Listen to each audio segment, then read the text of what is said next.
Oh, good morning. Good morning. Have I got a surprise for you? We have. Oh, looky here. Looky here. Yeah. So, so we're talking Job, and welcome to Dream Big live Bible study. Been waiting weeks, months for this. That Leslie and I can teach together for a change. All right. And so, just like Job, I have a house full of friends. And just like Job, they give me all kinds of advice. So yes, we are continuing today with Job and his suffering, just like me.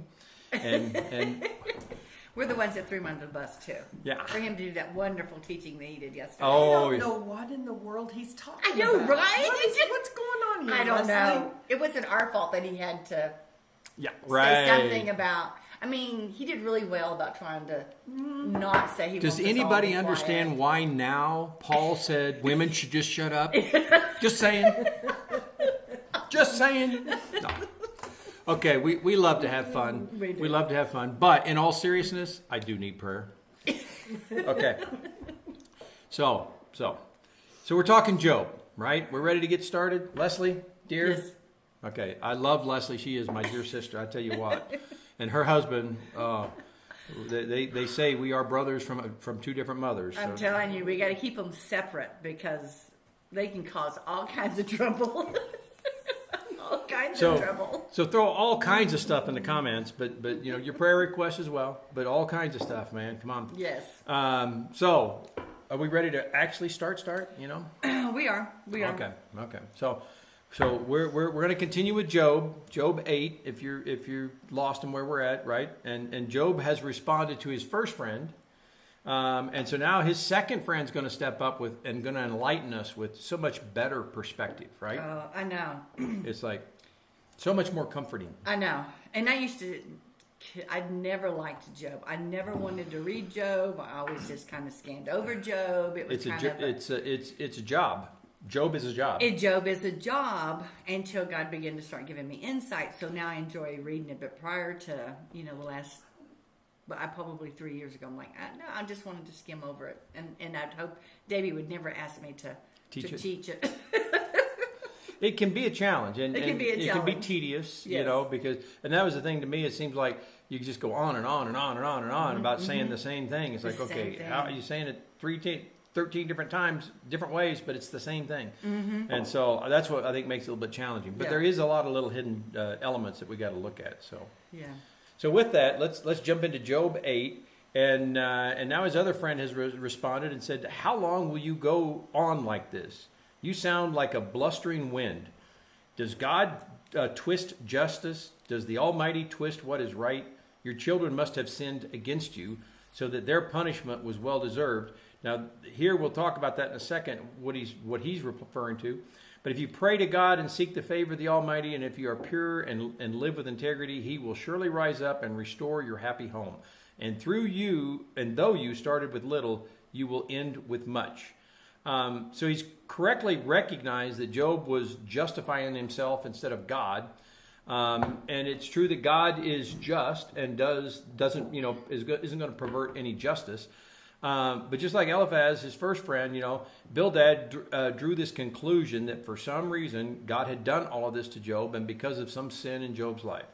Then he attempts to explain a link to the death of Job's children. That's what he was talking about. Your children kind of deserve this because of sin of theirs. So again, they're trying to make some standard or connection from that. Yeah. To me, it's like a friend, just trying to bring human understanding to what happened. And during grief, people still do that to this day. Someone can lose a family member or their children, and they always feel like they've got to come in and give their advice, or not maybe not their advice, but they try to bring understanding to sometimes things you can't explain that you just have to trust God through. So, and could you imagine someone going through tremendous grief, lost everything, tremendous grief, and they come up and tell you that? Yeah. That would be devastating. So to me, actually, as I read Job, I see it as a story of grief. It is. It is. And tremendous. how his perspective, and this is all the things he said. There's a few things in here when we get to them, I said myself. I mean, almost word for word. Well, and I think you hit the nail on the head that Job is a story to show us a reflection, I think, you're looking in the mirror, of mankind and how we can be at times. Yeah. And it's easy to kind of go think about, well, those three friends, they're not friends. Who needs friends like that kind of thing? But it's like, but that's us half the time. Yes. Yeah, I can remember one time. Of course, this was years and years ago. I can remember the trial I was going through. And I can remember one of my friends says, well, I wonder what sin is in your life that caused that. And I had already been doing reflection, just like, well, man, I've been more intense in reading and praying than I've ever have in my whole life. And I'm thinking, that could be the reason why it happened. Because it was the enemy. It was the enemy. Well, he comes to steal, kill, and destroy. God comes to bring life and life more abundantly. And it's funny how it's not like you allow the enemy in. You greet him in and pull him into your house or into your life, right? Because you start accepting and buying into things so easily. It's like, or even a hot pursuit for God, he's going to try to distract you. Yeah. He's going to try to lie to you and say, hey, and it seems you'll see this a lot too with people that are making positive steps and growing in the kingdom lifestyle. That's when the enemy's going to come after them. Yep. Right, and so he's threatened, and so he wants to come after him.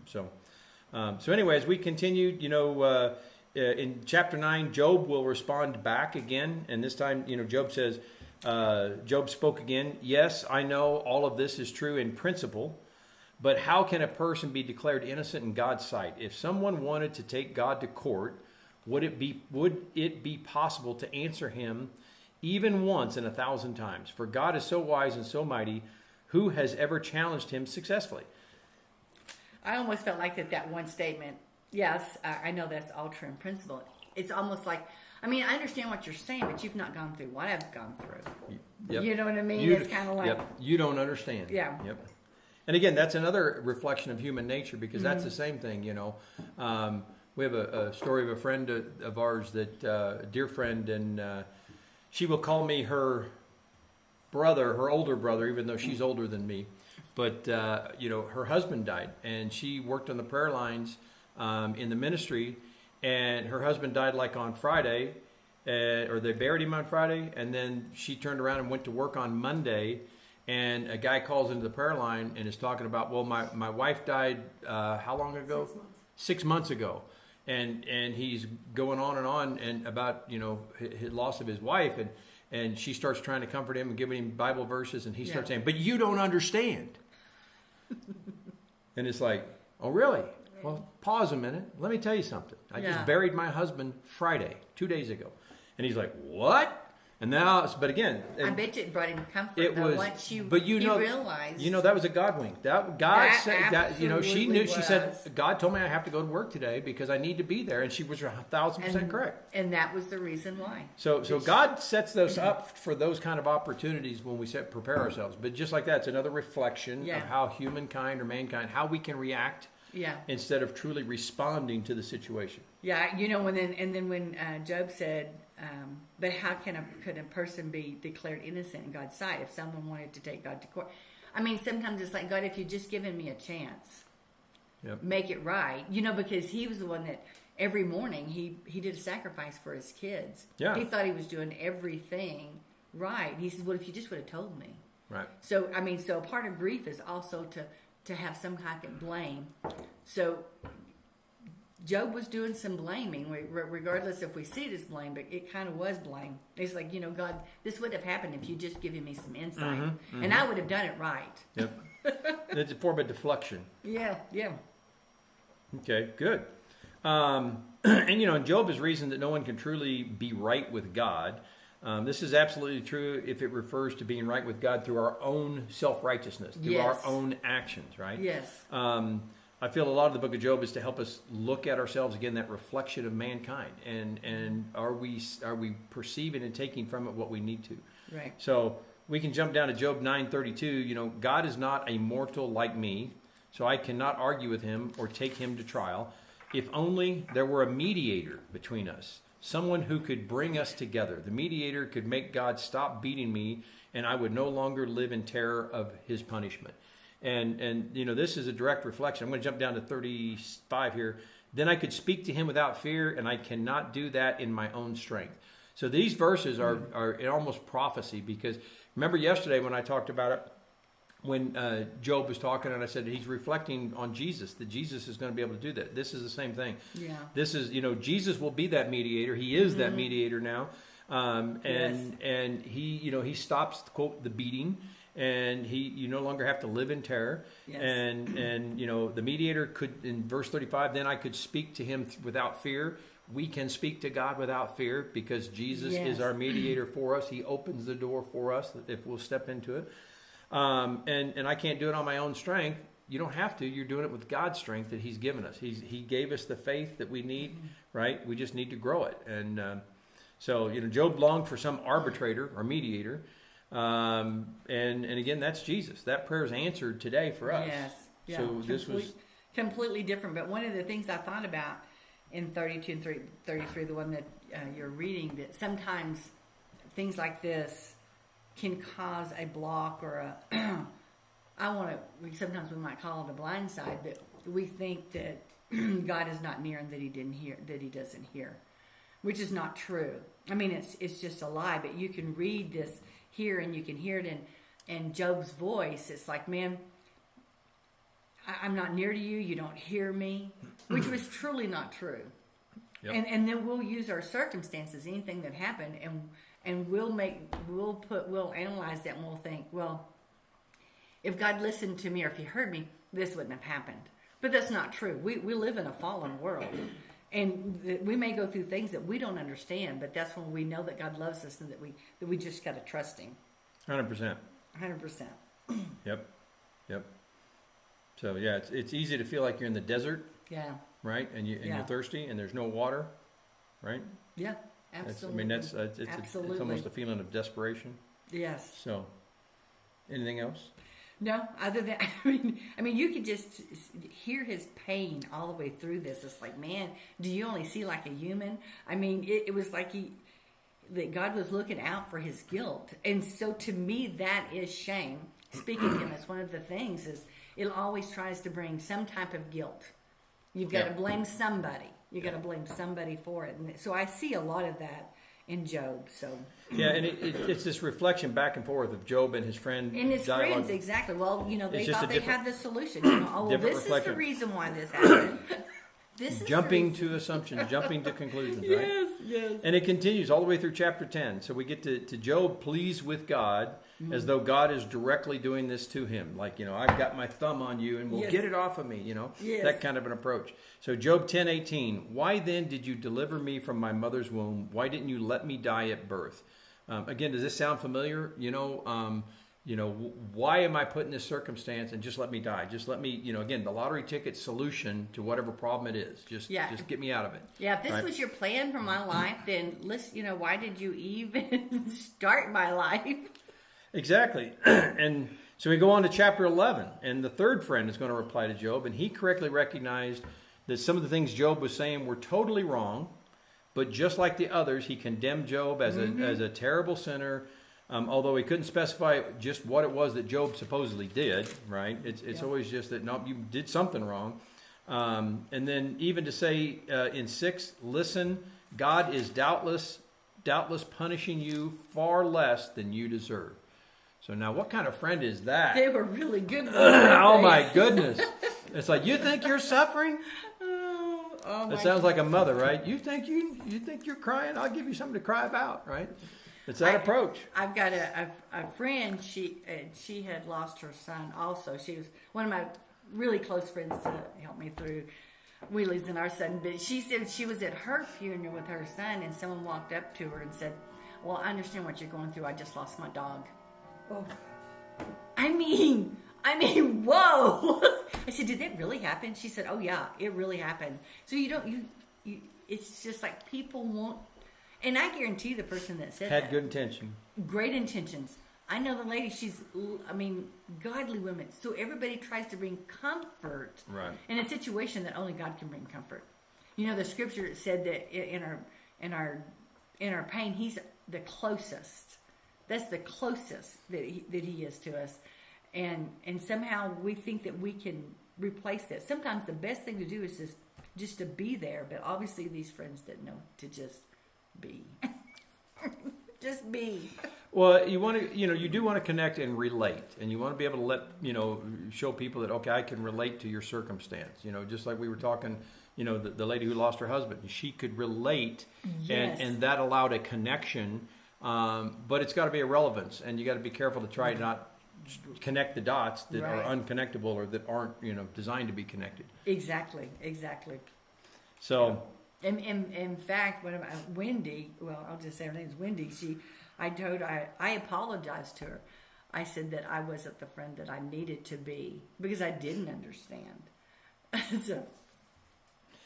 So, this supposed sin of Job in this guy, his friend Zohar, his third friend's mind, it was far and above anything. That sin had to be so far and above anything anybody could imagine, because he felt like God should have punished him even more. But it isn't that what God said back in Job 2, right? Yes. And Zohar's right about some things, like all of them. They have some facts or some things correct. God is greater than man.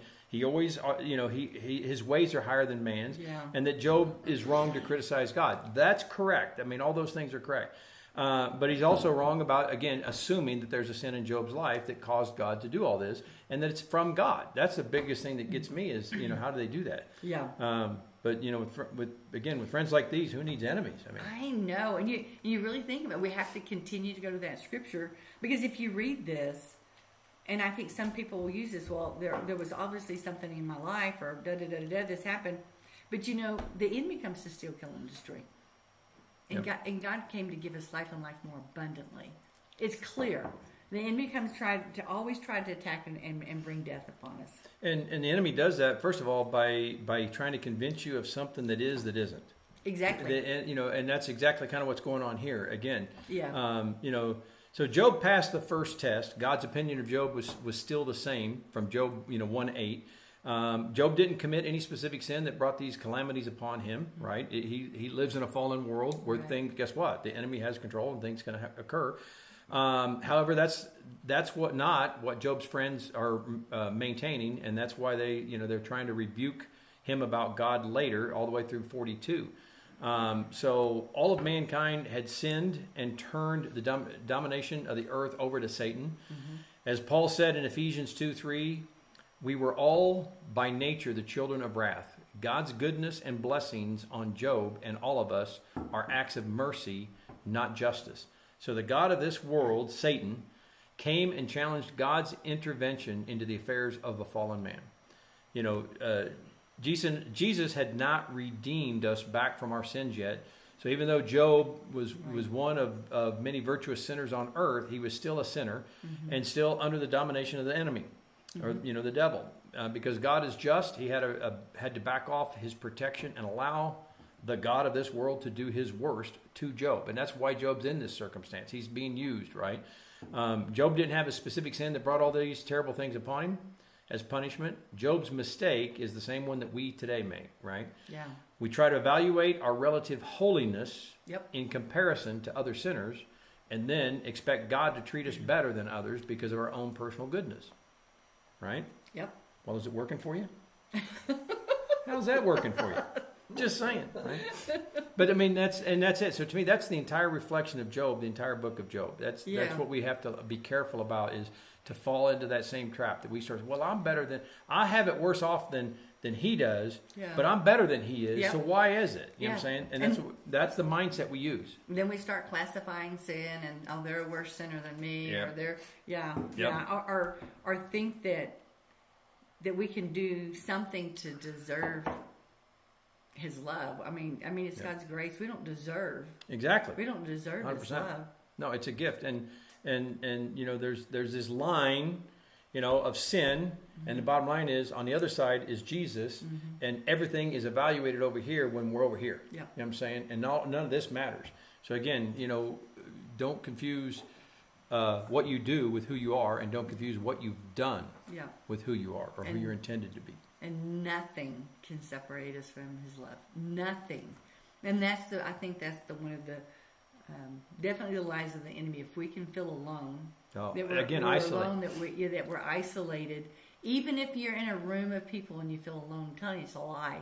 He never leaves us alone. I felt like that. Job felt like he was alone because he had the best friends. That's right. Kind of like me. You can feel so alone and be so surrounded. No.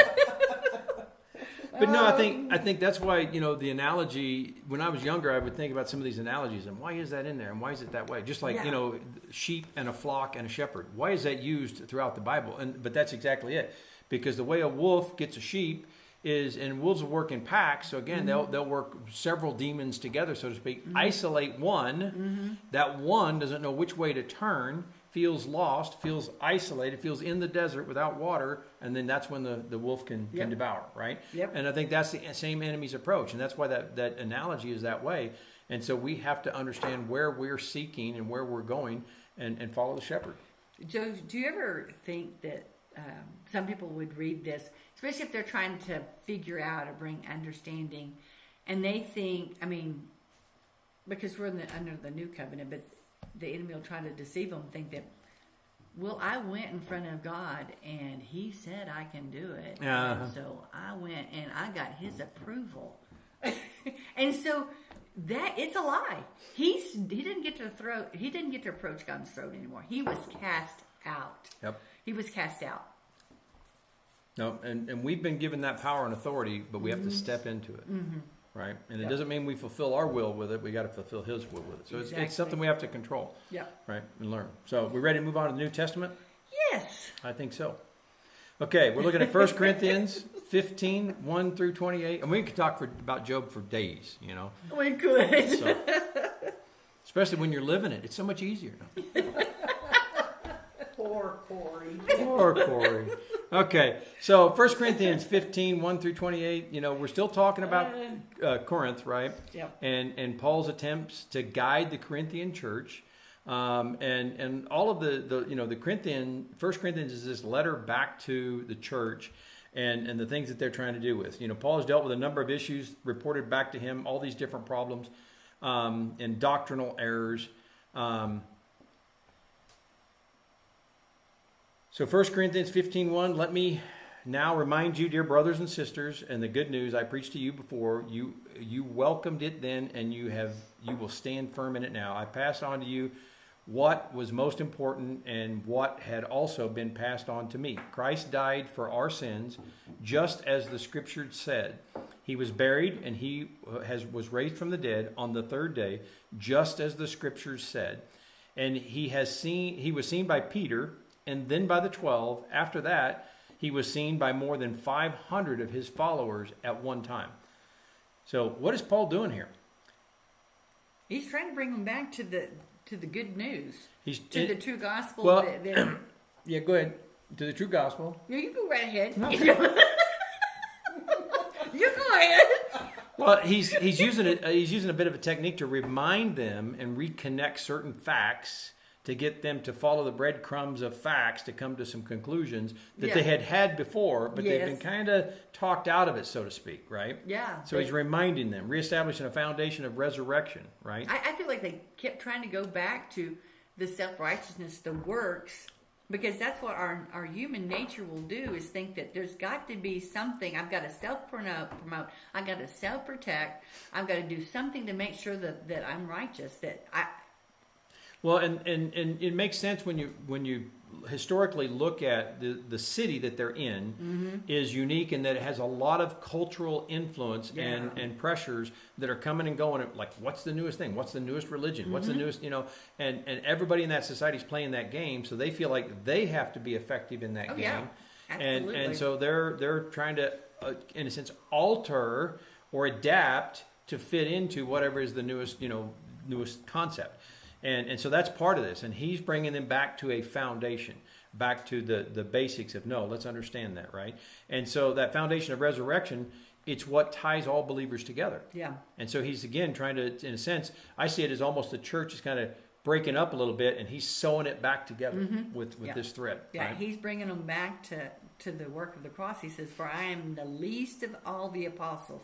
In fact, I'm not even worthy to be called an apostle after the way I persecuted God's church. I mean, he's bringing it back to it's not about me.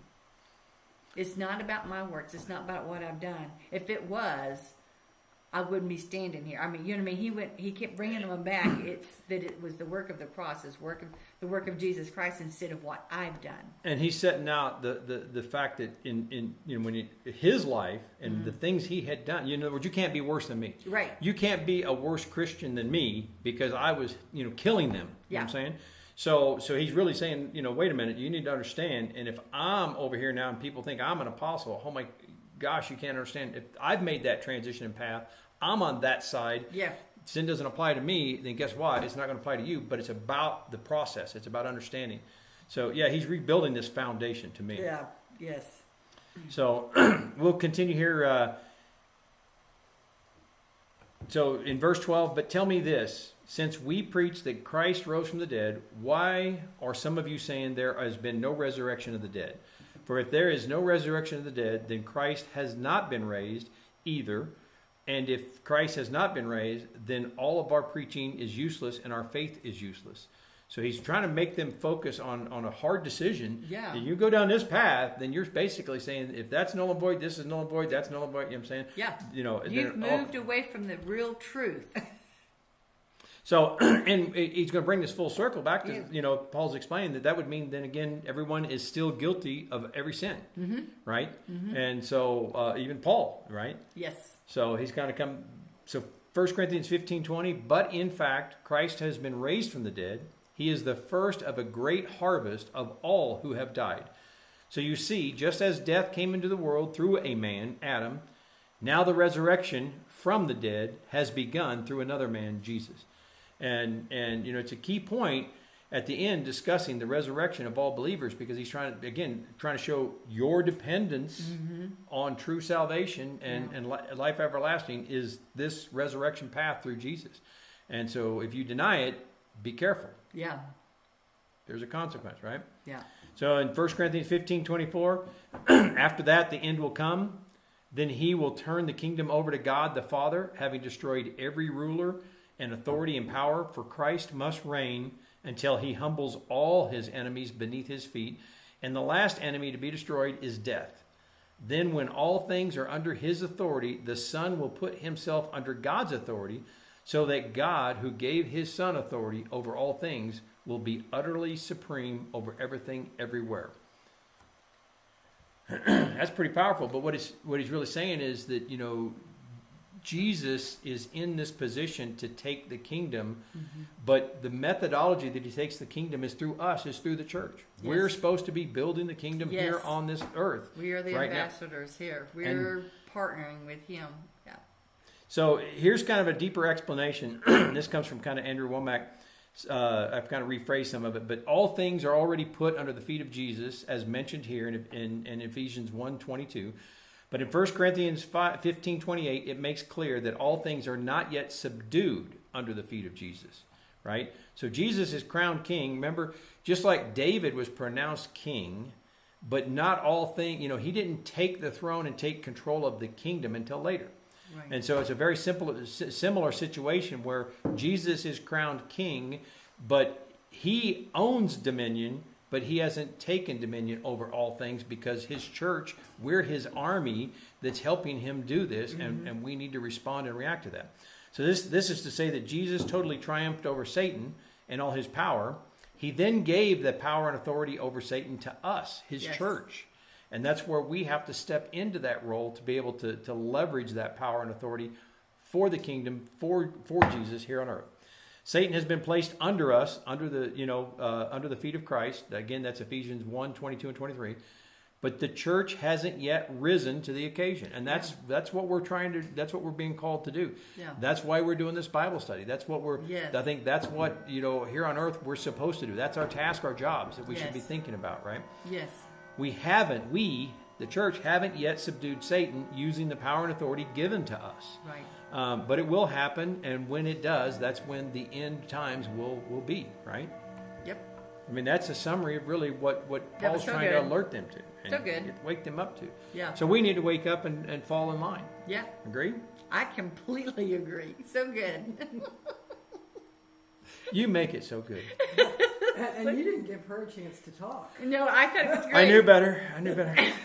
You knew our time was running out, so it's like, hurry up, Leslie. I'm going to take this on me. She can't run my coffee pot. She broke my refrigerator. I don't know what else is next.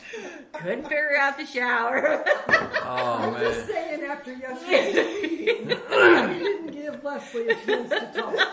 That's all I'm saying. Hey, women in the church should just be quiet. I love that Paul was telling you to watch out. In the comments, he's telling you to watch out. Way to go, Paul. Yeah, thanks, Paul. I'm surrounded. I am estrogen overload. Okay. Oh my gosh, I love it. Psalm 38. All right. I thought Psalms 30 at the beginning of it kind of sounded like Job.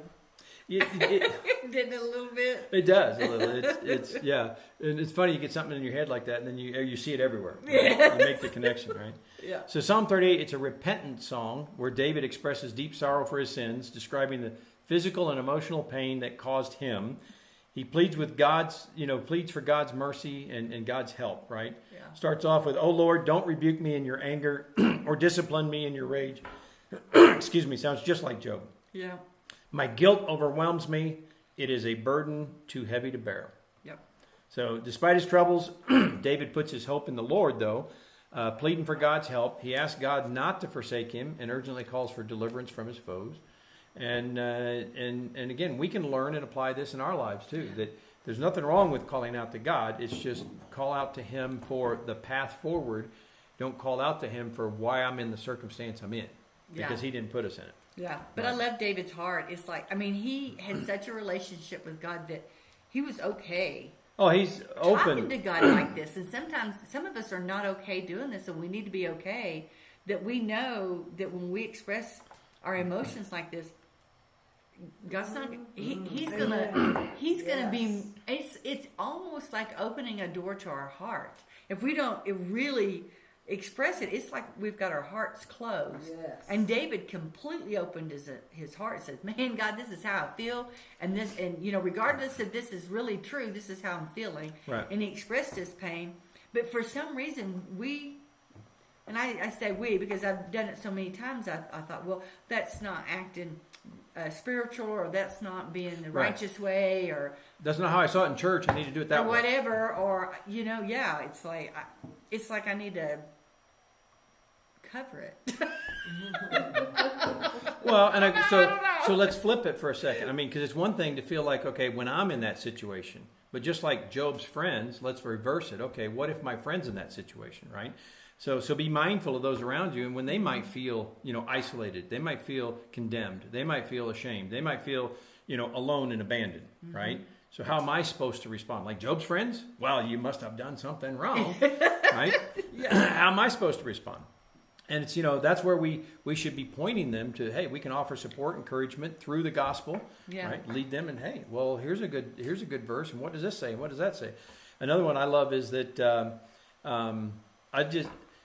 the life of David. There's a lot in the Bible about David, and I was talking with somebody the other day, and it kind of came up. They were describing what they were working on and everything. And I said, okay, kind of like a jack of all trades. And they were like, whoa, no. And they didn't like that phrase. And I knew they didn't like that phrase. And I was like, well, why? Because they were taking it as a negative connotation. Right. Because the world has turned that phrase into a negative. Right. Right? Right. That a jack of all trades, right? A master of none. It's like, okay, so you're worthless, right? But it's funny how the enemy does that and cuts off. What's the rest of the phrase say? Yeah. But oftentimes better than a master of one, right? So they cut the phrase off, and when I explained to them the entire phrase, they were like, oh my gosh, does that speak to me? Yeah. And I said, so let's think about this. Who is a jack of all trades? David was a jack of all trades. Yeah. David was a shepherd. Guess what? He was a songwriter. Yeah. He was a singer, right? He was a warrior. Yeah. He was a king. I mean, David was a jack of all trades. When you look at all the things David did, Yeah. What better example is there of the diversity, right? Yeah. And how he stepped into that. Yeah. But in that, look at the vulnerabilities when he's here That he was talking real. to God. Exactly. Yeah, that he You was know? so real with it, because I believe it's a true reflection of relationship. And anymore, if someone's struggling, I said, man, you need to get with God. You need to tell him you're struggling. Yeah. Yeah. And he And knows, but then he ask him what he has to say about Yes. it, because he truly wants to speak into it. But if you won't tell the lie, he can never speak the truth into it, because we want to cover up the things that we're listening to. Whether it's that I'm worthless, or whether I'm this or that, or it's because whatever it is, it doesn't make any difference. But my heart, I have to open it up and say, God, this is how I feel, and this is the lie I'm listening to. I need some truth into this, and allow him to speak into it and what he says about it. And it just seems like it just removes it. But if I hide it and I cover it up, he can't speak truth into it. Right. Well, you try to represent your life as the facade, and that's one of the Yeah. issues with social media, because everybody wants Yes. to. Now they're doctoring their photos and everything else to be this, to make themselves I need to appear figure out how to different. do that. Yeah. I need to figure out how to do that. Hey, I just don't put pictures of myself because I have a face for radio, so I'm like, it's like, hey. But no, I mean, you can live the facade or try to purport the facade, but then God can't help you with that. Yeah. I mean, then 21 and 22, David addresses that I feel alone. Mm-hmm. I feel alone. Come quickly to help me, O Lord, my Savior. He hadn't gone anywhere. God was not, but he was expressing that he felt alone. So let's compare real quick. David felt alone, in agony, and he calls out to God. Right? Now, Job didn't call his friends, but his friends showed up. Yeah. Right? So it's just the opposite. Who you Yeah. listening to, Yeah. right? So we'll close out with Proverbs. We'll jump to Proverbs 21, verse 28 and 29. A false witness will be cut off, but a credible witness will be allowed to speak. The wicked bluff their way through, but the virtuous think before they act. And what kind of sums this up is my wife and I learned this years ago, and it's very valuable, and I use it a lot in teaching, is that the enemy, just like that with the facade and everything else, the enemy always wants to provoke us quickly. Yeah. And it cracks me up with the world, the way the society works. They want you to emotionally react. Let me throw something at you so you emotionally react. Let me spit in your face to get you to emotionally react. And what we were really created to do and be is to not react, but to respond. And the way we have to do that is don't let the world drag us into a situation to antagonize us where we emotionally react. We need to pause, seek him, remember who we are, analyze, and correctly respond. Yes. And that delay is what allows us to remember who we really are. Yep. And not operate in the flesh, right? Yes, so good. But the world is all about trying to light that fuse to get to your emotions, and They call it like gaslighting now. Is it Right. gaslighting? Yeah, Something like that? yeah. It cracks me up. It's I like, know. I'm like, when my grandkids start saying gaslighting, I'm like, what? Gaslighting? What does that mean? And then I'm thinking, oh, I gaslight sometimes. right next to me. I do, right? I do. Oh, mercy. Well, I hope somebody got some good out of this today. I'm sure y'all did. And keep praying for me and Matt. Well, They might survive. all right, everybody. We appreciate you showing up. Show up tomorrow. Be blessed. Have an awesome morning. An awesome weekend. Lori will be here tomorrow. Bye-bye.